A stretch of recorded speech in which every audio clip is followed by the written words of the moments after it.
pada part 3 ini kami akan membahas tentang menjaga keseimbangan antara stabilitas keuangan dan inovasi melalui regulasi. Nah, pembahasan pertama ini tentang tantangan regulasi di era fintech, inovasi versus stabilitas. Nah, menurut Fiona nih, apa sih tantangan regulasi di era fintech ini? Oke, jadi tantangan di regulasi ini itu apa ya? Kalau tantangan regulasi ya, kalau regulasi itu sendiri ketat ya, itu akan menghambat inovasi baru. Sementara kalau regulasinya itu terlalu longgar, itu resikonya di kerugian konsumen dan stabilitas keuangan itu sendiri. Jadi di Indonesia, Bank Indonesia khususnya menekankan pada pentingnya untuk menjamin inovasi itu berkembang tanpa mengorbankan stabilitas sistem keuangan dan tetap ada perlindungan dari sisi konsumen gitu. Oh, jadi saya tarik kesimpulan nih bahwa ternyata hal tersebut itu bisa mempengaruhi kestabilan dalam stabilitas keuangan. Terima kasih. Kan saya sudah bahas tentang tantangan dari regulasi ini. Jadi saya mau tahu bagaimana prinsip-prinsip regulasi untuk menyeimbangkan tadi antara regulasi sama inovasi ini. Bagaimana menurut Baik, untuk prinsip-prinsip regulasi untuk menyeimbangkan keduanya tersebut itu, yang pertama bisa menggunakan prinsip proporsionalitas, itu di mana harus sebanding dengan skala kegiatan dan risiko yang ditimbulkan oleh inovasi fintech. Nah, artinya aturan ini dirancang lebih fleksibel bagi inovator kecil dan meningkatkan seiring kompleksitas atau dampak sistematiknya. Kemudian ada prinsip same activity, same risk, dan same role, di mana ini sebagai pendekatan netral, teknologi dan berbasis aktivitas, yang dimana menegaskan bahwa aktivitas keuangan yang sama dengan tingkat risiko yang setara harus diatur dengan aturan yang sama tanpa memandang bentuk pelakunya. Nah, tujuannya ini adalah level playing field, yaitu kesetaraan aturan antara bank tradisional dan pelaku fintech. Kemudian yang terakhir menggunakan pendekatan berbasis prinsip dan berorientasi outcome. Nah, ini berbeda dari rule based, di mana prinsip based regulation menetapkan standar tinggi dalam bentuk prinsip umum atau outcome yang diinginkan, alih-alih prosedur teknis yang kaku. Nah, selain itu juga ada trade-off yang mendorong inovasi dan mencegah risiko sistematik.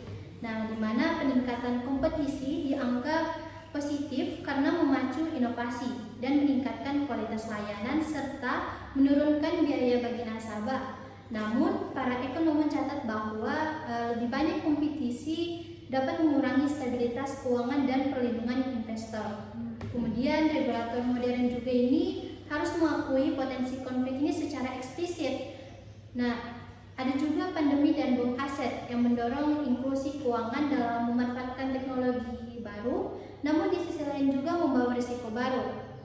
Dan terakhir itu merancang regulasi yang memberi kepastian hukum dan kepercayaan konsumen sehingga inovasi ini juga justru tumbuh subur karena publik merasa aman. Baik, kan saya tadi sudah menjelaskan itu tentang prinsip dan trade-off-nya. Kemudian Suci, apa sih menurut instrumen kebijakan untuk menjaga keseimbangan? Oke, mungkin bisa saya bantu menjelaskan ya.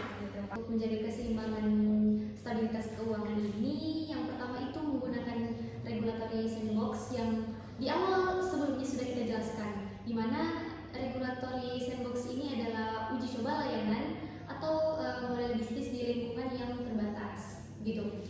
Kemudian yang kedua ada phase or tied licensing atau izin bertahap bagi entitas fintech baru. Kemudian ada subtech dan regtech, di mana subtech itu adalah supervisory technology yang pemanfaatan teknologinya itu di dalam hal pengawasan, sementara di regtech atau regulatory technology itu penggunaan teknologinya untuk kepatuhan yang lebih efisien. Kemudian ada koordinasi antar lembaga, yaitu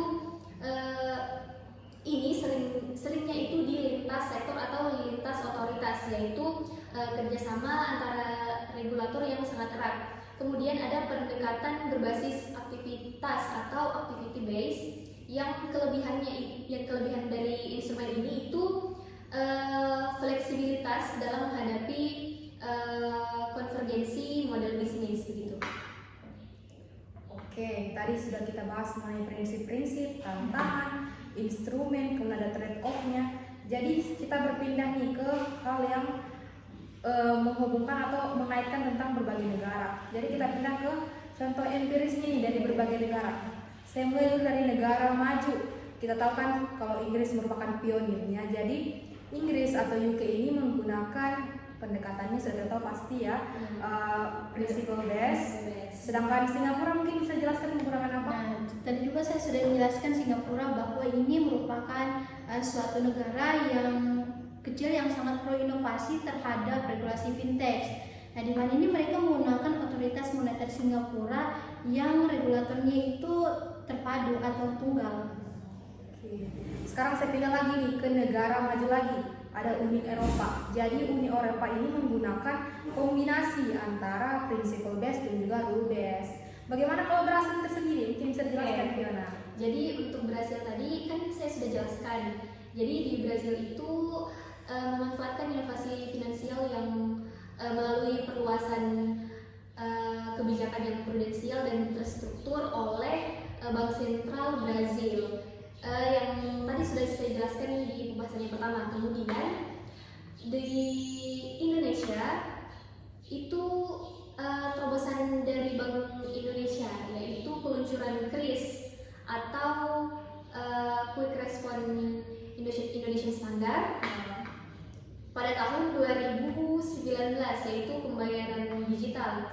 Nah, selain dari KRIS ini ada juga BI Fast yaitu infrastruktur real time payment yang beroperasi selama 24 jam per minggu. Saya mau tambahin nih. Jadi selain Bank Indonesia juga ada juga OJK. Jadi OJK itu dia mengawasi fintech di keuangan seperti pada pengawasan peer-to-peer lending atau P2P. Terus juga ada ini itu telah ditetapkan pada peraturan pertama POJK tahun nomor 77 pada tahun 2016. Kemudian juga OJK ini mengatur inovasi equity crowdfunding. Sudah dibahas tadi juga masalah crowdfunding atau masalah bisnis kecil kan. Terus ada digital banking juga tadi sudah dibahas. Terus mengenai insurtech juga. Kemudian juga ternyata mengawasi juga namanya trading aset kripto. Jadi kunci keseimbangannya ini regulator dan sandbox ini ada pada proaktif dan adaptif dalam pengawasan finansial teknologi, teman-teman. Jadi inilah merupakan kesimpulan atau akhir dari pembahasan kami mengenai apa Fiona? Regulasi dan kebijakan finansial teknologi. Oke teman-teman, itulah tadi diskusi mengenai regulasi dan kebijakan finansial teknologi. Semoga apa yang kami sampaikan bisa bermanfaat untuk kalian. Sekian dan terima kasih. Wassalamualaikum warahmatullahi wabarakatuh. Bye bye.